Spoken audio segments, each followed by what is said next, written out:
বুড়িগঙ্গা নদী ঢাকা এবং নারায়ণগঞ্জ জেলার ভিতর থেকে প্রবাহিত হয়েছে। এই নদীটি 29 কিলোমিটার দীর্ঘ এবং 302 মিটার প্রশস্ত।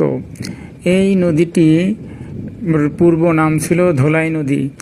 এই নদীটি ঢাকা শহরের প্রাণ বলা হয়।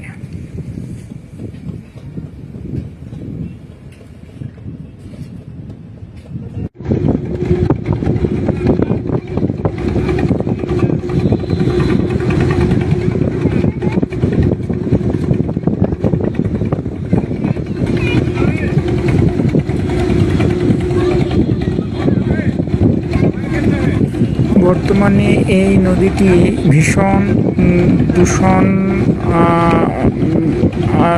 নদী হিসেবে পরিচিত।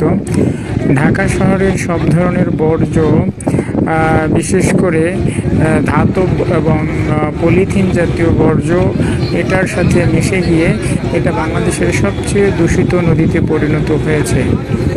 এই নদী একসময় প্রাচুর্যে ভরপুর ছিল, কিন্তু আজ সে তার সব স্বকীয়তা হারিয়েছে।